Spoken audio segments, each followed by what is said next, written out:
Gaming industry धीरे धीरे change हो रही है। पहले कंपनीज बोलती थी हम ग्राफिक्स इंप्रूव कर रहे हैं, फिर बोलने लगी हम परफॉर्मेंस बूस्ट कर रहे हैं, और अब तो वो कह रहे हैं कि तुम टेंशन मत लो, ग्राफिक्स हम नहीं एआई बना देगा। और इस चेंज के सेंटर में है एनवीडिया का लेटेस्ट टेक DLSS 5। मैं तुम्हें सिंपल वे में समझाता हूँ। पहले क्या होता था, गेम्स रन होते थे, जीपीयू हर फ्रेम्स को प्रॉपर्ली रेंडर करता था और जो तुम देखते थे वो रियल आउटपुट होता था। फिर DLSS 5 आया, उसने बोला तुम लो रेजोल्यूशन पे गेम चलाओ, मैं उसे शार्प बना दूंगा। यहाँ तक सब नॉर्मल चल रहा था। फिर नेक्स्ट स्टेप आया फ्रेम जनरेशन। यहाँ एआई ने बीच के एक्स्ट्रा फ्रेम्स बनाना स्टार्ट किए ताकि FPS बढ़ सके, और ऑनेस्टली यहीं से थोड़ा सा डाउट स्टार्ट हो गया था। लेकिन अब DLSS 5 के साथ एआई सिर्फ इम्प्रूव नहीं कर रहा, एआई खुद फ्रेम्स क्रिएट कर रहा है। मतलब तुम जॉयस्टिक्स मूव कर रहे हो और एआई प्रेडिक्ट कर रहा है कि नेक्स्ट फ्रेम कैसा होना चाहिए। एक सेकंड के लिए सोचो, तुम जो देख रहे हो क्या वो एक्चुअली गेम है या एआई का वर्जन ऑफ दैट गेम। यहीं से पूरी डिबेट स्टार्ट होती है। मैंने जब लोगों का रिएक्शन देखा तो क्लियरली दो साइड बन चुके थे। एक साइड बोल रही है कि ये तो बहुत सही है, फाइनली स्मूथ गेम प्ले मिलेगा, लो एंड सिस्टम भी पावरफुल फील करेंगे, और अगर तुम कैजुअली गेमिंग करते हो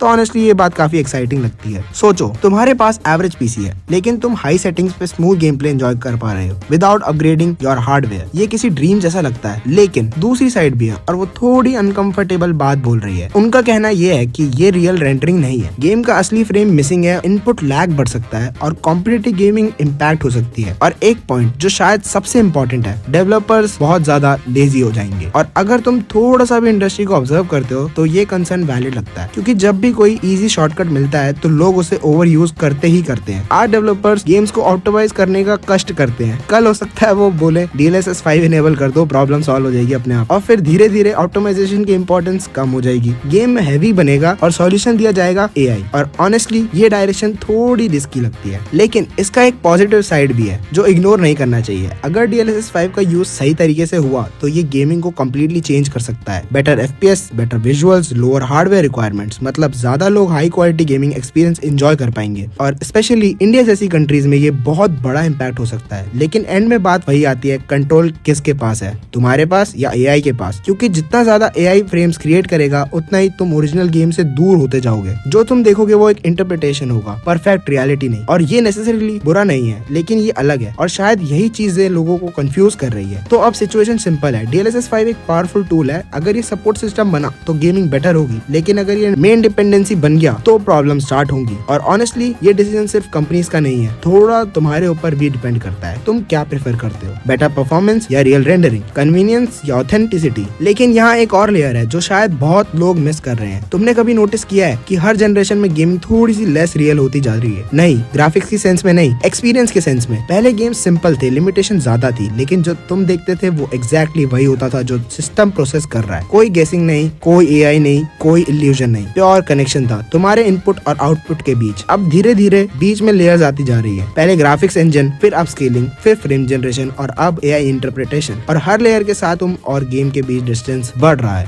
अब ये डिस्टेंस तुम्हें फील नहीं होता क्योंकि रिजल्ट विजुअली बेटर लगता है, लेकिन इंटरनली तुम्हारा कंट्रोल डाइल्यूट हो रहा है। और ये कॉन्सेप्ट थोड़ा डीप है पर समझना इंपॉर्टेंट है। गेमिंग का कोर क्या था? कंट्रोल। तुम बटन प्रेस करते हो और एग्जैक्ट उसका रिजल्ट स्क्रीन पे आता है, इंस्टेंट, डायरेक्ट, रियल। लेकिन अगर बीच में एआई आ गया जो डिसाइड करेगा कि नेक्स्ट फ्रेम क्या होना चाहिए, तो वो एक डिले नहीं, एक इंटरप्रिटेशन क्रिएट करता है। और ये डिफरेंस सब्टल है लेकिन पावरफुल है। अब एक और एंगल देखते हैं जो थोड़ा अनकंफर्टेबल है। कंपनीज DLSS 5 को प्रमोट कैसे कर रही है? More FPS, better visuals, next gen experience. लेकिन एक चीज वो क्लियरली नहीं बोलती, कितना एक्चुअल गेम रेंडर हो रहा है और कितना एआई जनरेट कर रहा है। और फ्यूचर में ये परसेंटेज और बढ़ेगा। आज एआई थोड़ा हेल्प कर रहा है, लेकिन कल हो सकता है 50% फ्रेम्स एआई बनाए, फिर 70%, फिर शायद एक दिन ऑलमोस्ट एवरीथिंग। और उस दिन गेम टेक्निकली चल रहा होगा, लेकिन जो तुम देख रहे हो वो ऑलमोस्ट कम्प्लीटली एआई का क्रिएशन होगा। अब तुम सोच रहे होगे अगर आउटपुट सेम लग रहा है तो प्रॉब्लम क्या है? प्रॉब्लम परसेप्शन की नहीं है, प्रॉब्लम ओनरशिप की है। क्या तुम गेम एक्सपीरियंस कंट्रोल कर रहे हो या तुम एक एआई जनरेटेड एक्सपीरियंस कंज्यूम कर रहे हो? और ये सिर्फ गेमिंग तक लिमिटेड नहीं है, ये सेम ट्रेंड हर जगह हो रहा है। वीडियोस, आर्ट, म्यूजिक, सब जगह एआई आ रहा है। लेकिन गेमिंग थोड़ा स्पेशल है क्योंकि ये इंटरैक्टिव मीडियम है, यहाँ फील मैटर करता है। और अगर फील चेंज हो गया तो एक्सपीरियंस फंडामेंटली चेंज हो जाएगा। अब एक प्रैक्टिकल एग्जांपल लेते हैं। मान लो तुम एक कॉम्पिटिटिव शूटर गेम खेल रहे हो, तुमने एम किया, शूट किया, लेकिन जो फ्रेम तुम देख रहे हो वो एआई ने प्रेडिक्ट किया है, ना कि एग्जैक्ट रियल टाइम रेंडर। अगर उस प्रेडिक्शन में थोड़ा भी मिसमैच हुआ तो तुम्हारा शॉट मिस हो सकता है और तुम्हें लगेगा मैंने गलती की है, जबकि रियलिटी में सिस्टम ने तुम्हें एग्जैक्ट इन्फॉर्मेशन दी ही नहीं। ये थोड़ा एक्सट्रीम लग सकता है, लेकिन ये पॉसिबिलिटी रियल है। इसलिए काफी कॉम्पिटिटिव गेमर्स ऑलरेडी स्केप्टिकल हैं। उनके लिए FPS इंपॉर्टेंट है, लेकिन एक्यूरेसी उससे भी ज्यादा इंपॉर्टेंट है। और DLSS 5 यहाँ एक ट्रेड ऑफ इंट्रोड्यूस करता है। है, परफॉर्मेंस वर्सेस प्रिसीजन, और हर गेमर को डिसाइड करना पड़ेगा वो किस साइड है। अब एक और इंटरेस्टिंग चीज, DLSS 5 सिर्फ गेमर्स को अफेक्ट नहीं करेगी, ये डेवलपर्स को भी चेंज करेगा। आज एक डेवलपर को ऑप्टिमाइज करना पड़ता है क्योंकि हार्डवेयर लिमिटेशन होती है। कल अगर AI मेजॉरिटी काम कर रहा है तो ऑप्टिमाइजेशन की इंपॉर्टेंस नेचुरली कम हो जाएगी, और जब एफर्ट कम होते हैं क्वालिटी पे इम्पैक्ट पड़ता है। फिर गेम्स हैवी होंगे, बग ज्यादा होंगे और सोल्यूशन दिया जाएगा DLSS ऑन कर लो, और धीरे धीरे ये एक साइकिल बन जाएगी। Poor optimization is equals to AI fix is equals to और पुअर ऑप्टिमाइजेशन, और ये साइकिल ब्रेक करना